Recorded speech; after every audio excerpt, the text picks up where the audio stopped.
خوش آمدید، میں ہوں نجم بن اسد۔ سب سے پہلے بات کرتے ہیں ملک ریاض اور زرداری صاحب کے بارے میں جو ایک مبینہ آڈیو کلپ آیا ہے۔ یہ آڈیو کلپ جو ہے بظاہر تو یہ عمران صاحب کی شہرت کو متاثر کرنے کی ایک بھونڈی کوشش ہے۔ یہ زرداری صاحب کے اور ملک ریاض صاحب کے درمیان کی گفتگو نہیں ہے۔ یہ بات خود ملک ریاض نے ایک انٹرویو پہ بتائی ہے کہ میں عمران خان صاحب سے بھی بات کرتا رہتا ہوں اور زرداری صاحب سے بھی، لیکن عدم اعتماد کی تحریک کے بارے میں ہمارے درمیان کبھی گفتگو نہیں ہوئی اور یہ آڈیو کلپ جعلی ہے، اس لیے یہ کہانی تو ہو گئی ختم۔ لیکن ایک یہ آڈیو کلپ اور آئی ہے اور وہ ہے مریم نواز کی۔ یہ مریم نواز کی آڈیو کلپ اسی موضوع پر ہے جس موضوع پہ ایک بار پہلے ان کی آڈیو کلپ آ چکی ہے، یعنی میڈیا مینجمنٹ کے بارے میں۔ میڈیا مینجمنٹ کے بارے میں ان کی یہ کلپ جو ہے یہ حال کی ہے، پرانی نہیں ہے، کیونکہ اس میں انہوں نے جس سے بھی وہ بات کر رہی ہیں اس سے انہوں نے بات کرتے ہوئے کہا ہے کہ آپ میرے ہاتھ مت باندھیں ورنہ مجھے پی ایم سے بات کرنی پڑے گی۔ تو پی ایم تو آپ سمجھتے ہیں آج کل کون ہے۔ اب عمران خان والی جو آڈیو کلپ ہے اس کے تو کوئی قانونی مسائل نہیں ہیں، لیکن مریم نواز کی اس آڈیو کلپ کے ساتھ قانونی مسئلہ ہے۔ مثلاً یہ کہ مریم نواز کس حیثیت میں میڈیا مینجمنٹ کر رہی ہیں، اخباروں کو اور چینلز کو اشتہارات دے رہی ہیں، یہ سرکاری پیسہ استعمال کر رہی ہیں جس کا ان کو کوئی اختیار نہیں ہے۔ اس پہ کوئی بھی سوال کر سکتا ہے۔ اور یہ جو عمران خان کے خلاف مریم نواز کا گروپ، ان کے پالتو صحافی جو ہیں وہ یہ کہہ رہے ہیں کہ جی عمران خان صاحب نے این آر او مانگا ہے، تو عمران خان کی تاریخ بتاتی ہے کہ جب امریکن سی آئی اے چیف نے پاکستان کا دورہ کیا تھا اور عمران خان سے ملنے کی کوشش کی تھی تو انہوں نے انکار کرتے ہوئے کہا تھا کہ انہیں چاہیے کہ پاکستان میں اپنے ہم منصب سے ملاقات کریں، اور پھر اسی سی آئی اے چیف نے واپس امریکہ پہنچنے کے بعد وہاں کانگریس میں یہ بات کہی کہ ہم پاکستان کے ساتھ مذاکرات کر رہے ہیں امریکی اڈے دینے پر اور ہم فیصلے کے قریب ہیں۔ اس کے فوراً بعد ہی امریکی صحافی نے انٹرویو میں عمران سے اس سلسلے میں سوال کیا تھا کہ کیا پاکستان امریکہ کو اپنی سرزمین پر اڈے دے دے گا، جس کے جواب میں عمران نے وہ مشہور ترین فقرہ ایبسولوٹلی ناٹ کہا تھا، اور پھر وہیں سے عمران کی حکومت کے خلاف سازشیں شروع ہو گئیں۔ امریکی سفیر نے اپوزیشن رہنماؤں سے ملاقاتیں شروع کر دیں اور ان ارکان سے جو بعد میں منحرف ہو گئے، اور پھر سب جانتے ہیں کہ کیا ہوا۔ تو عمران خان کا سوال اب بھی زندہ ہے کہ امریکی اڈوں کے بارے میں سی آئی اے چیف کو یقین دہانی کون کروا رہا تھا؟ عمران خان کسی سے این آر او کیوں مانگے گا؟ اگر اسے این آر او مانگنا ہوتا تو وہ ان سے مانگتا جو اس امپورٹڈ حکومت جس کو کہا جاتا ہے اس کے ہینڈلرز کہلاتے ہیں، لیکن اس نے تو ان سے بھی این آر او نہیں مانگا۔ تو یہ پروپیگنڈا عمران خان کے خلاف بالکل بیکار ہے۔ اور یہ بات سمجھنے کی ہے کہ جنہوں نے عمران کو حکومت سے نکالا اور اب دوبارہ عمران حکومت میں آنے کے لیے ہاتھ پاؤں مار رہے ہیں، تو کیا سازشی عناصر انہیں آسانی سے آ جانے دیں گے؟ نہیں، وہ اپنی انتہا تک جائیں گے اور وہ کوئی بھی بھونڈا ہتکنڈا استعمال کر سکتے ہیں۔ چنانچہ یہ بات تو واضح ہے کہ عمران کو ثالثی کے لیے ملک ریاض کو استعمال کرنے کی ضرورت نہیں تھی، کیونکہ زرداری صاحب تو خود کسی کا مہرا ہے۔ دراصل یہ کلپ بھی انہی لوگوں کی ہے جنہوں نے ثاقب نثار صاحب کی جعلی آڈیو کلپ نکالی تھی۔ جب اس کا فرینسک ہوگا تو پتہ چل جائے گا، لیکن اس غبارے سے ہوا تو خود ملک ریاض نے نکال دی۔ لیکن اس کلپ کے آنے کے بعد یہ واضح ہو گیا کہ امریکی سازش کے کرداروں نے ابھی ہار نہیں مانی ہے اور پاکستان کی تاریخ کے سیاہ ترین دن ابھی آنے والے ہیں۔ عمران خان لانگ مارچ 2 کی طرف بڑھ رہے ہیں، ان کے الٹیمیٹم کے 6 دن بھی ختم ہو گئے ہیں۔ اب دیکھنا یہ ہے کہ وہ آئیں گے تو ضرور، لیکن یہ لانگ مارچ میں کامیابی یا ناکامی کا فیصلہ ابھی نہیں کیا جا سکتا۔ پاکستان میں ایک بہت بڑی تبدیلی آ رہی ہے، اور وہ تبدیلی یہ ہے کہ وہ وکلا جو کبھی نون لیگ کی حمایت میں کھڑے ہوتے تھے، آج وہ اپنی برادری پر پنجاب پولیس کے تشدد کے خلاف کھڑے ہوئے ہیں۔ پنجاب کی تقریباً تمام بار کونسلز وکلا پر تشدد کے خلاف مقدمہ درج کروا رہی ہیں، رانا ثناء اللہ کے خلاف اور پنجاب حکومت کے دوسرے اہلکاروں کے خلاف، جیسے اعظم نذیر تارڑ صاحب ہیں جو وزیر قانون ہیں، ان پر مقدمہ دائر کیا جائے گا۔ وکلا نے جو پولیس والے تشدد کر رہے ہیں ان کے خلاف ایک استغاثہ دائر کرنے کا فیصلہ کیا ہے۔ دوسری جانب وکلا نے یہ بھی اعلان کیا ہے کہ پولیس والوں پر جو مقدمہ دائر کیا جا رہا ہے اس میں پولیس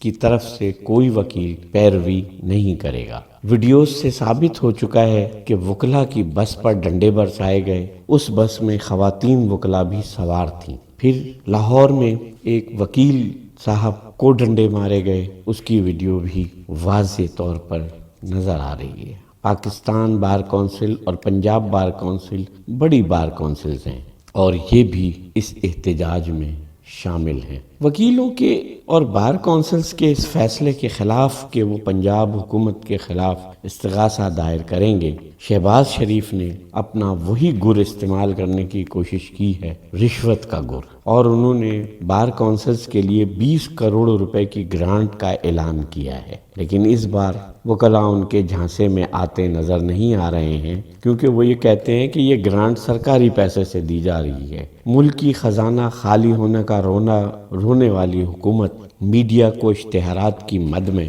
کروڑوں روپے دے رہی ہے، اور اس کے علاوہ یہ جو انہوں نے 20 کروڑ روپے کی گرانٹ کا اعلان کیا ہے یہ اس کے علاوہ ہے۔ شہباز شریف اب بار کونسلز پر انویسٹمنٹ کر رہے ہیں تاکہ گرانٹ لینے کے چکر میں بار کونسلز اپنا رویہ نرم کریں اور پنجاب حکومت اور پولیس کے خلاف استغاثے سے باز رہیں۔ اب یہ تو وقت ہی بتائے گا کہ بار کونسلز کا رویہ کیسا ہوتا ہے۔ دوسری طرف خبر یہ آئی ہے کہ نواز شریف کو باہر بھیجنے کی تجویز دینے والے میڈیکل بورڈ کے سربراہ ڈاکٹر محمود ایاز کو شہباز شریف نے آتے ہی نواز دیا ہے اور انہیں Punjab human organ transplant authority کا ایڈمنسٹریٹر بنا دیا گیا ہے۔ جس وقت انہوں نے مشورہ دیا تھا اس وقت یہ سروسز اسپتال کے بورڈ کے سربراہ تھے۔ میرا ذاتی خیال یہ ہے کہ جیسا کہ آج کہا گیا کہ جی حکومت کے پاس تو زہر کھانے کے پیسے نہیں ہیں، یہ کسی نے کہا ہے، تو میرا ذاتی خیال یہ ہے کہ حکومت کو اپنے اخراجات پر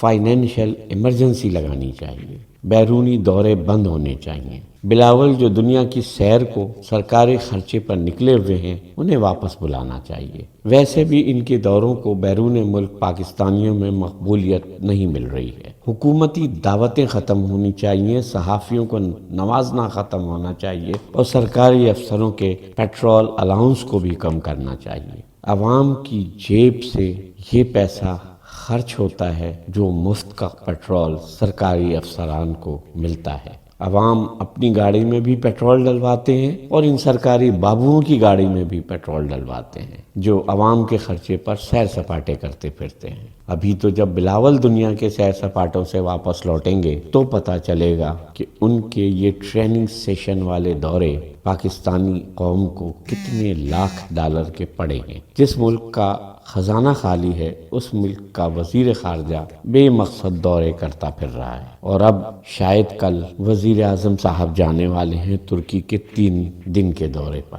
25 مئی کی راجہ پرویز اشرف کے گھر جو میٹنگ ہوئی تھی اس کا احوال کل میں آپ کو بتا چکا ہوں۔ اس میں یہ بات رہ گئی تھی کہ 19 جون کو اسمبلی تحلیل کرنے کے فیصلے پر نون لیگ تیار ہو گئی تھی اور ایاز صادق نے یہ بات کی تھی۔ شاہ محمود قریشی یہ حلفیہ کہتے ہیں کہ یہ بات ایاز صادق نے کہی تھی اور اس موقع پر نون لیگ کے احسن اقبال بھی موجود تھے، لیکن فی الحال یہ دونوں ارکان خاموش ہیں۔ اب عمران خان کی بات۔ عمران خان مسلسل میٹنگز کر رہے ہیں جس میں وہ اپنا یہ پوائنٹ آف ویو کلیئر بتا رہے ہیں کہ وہ احتساب کے اپنے نعرے سے الگ نہیں ہو رہے۔ یہ بات یاد رکھنے والی ہے کہ عمران خان نے یہ بات کہی تھی کہ مقتدر حلقوں کے لیے احتساب کوئی اہمیت نہیں رکھتا تھا۔ وہ کہتے تھے کہ کرپشن اتنا بڑا مسئلہ نہیں ہے، آپ معیشت کی طرف توجہ دیجیے، اور یہ بھی کہا کہ یہ ایک مائنس پوائنٹ تھا عمران خان کی حکومت کو ہٹانے کے لیے۔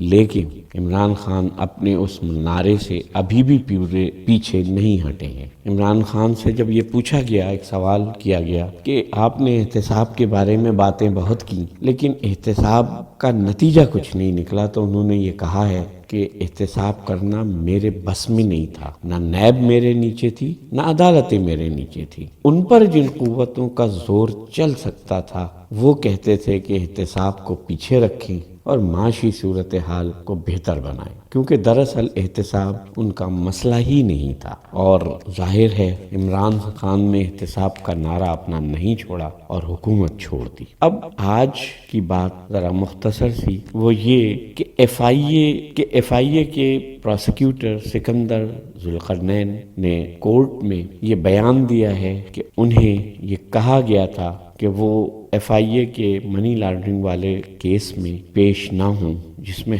حمزہ شہباز اور شہباز شریف ملزم ہیں، اور یہ کہا گیا تھا کہ ان میں سے ایک وزیر اعظم بننے والا ہے اور دوسرا وزیر اعلیٰ، اس لیے آپ ان کے مقدمے میں پیش نہ ہوں، جبکہ ان کو ہٹانے کے لیے یہ کہا گیا کہ وہ 2 سماعتوں پہ نہیں گئے، حالانکہ یہ بات غلط ہے۔ سکندر ذوالقرنین کا یہ بیان ایک نہایت اہم بیان ہے، کیونکہ یہ کنفیشن ہے ایک طرح کا، اور سکندر ذوالقرنین ایک بہت ہی اعلیٰ پائے کے وکیل ہیں، وہ سابق جج بھی ہیں۔ سکندر ذوالقرنین کا یہ بیان سپریم کورٹ کے اس آرڈر کے پس منظر میں دیکھنے والا ہے جس میں سپریم کورٹ نے یہ فیصلہ دیا ہے کہ یہ کابینہ خود وہ تبدیلیاں کیسے لا سکتی ہے جس سے ان کے کیسز پر اثر پڑتا ہے۔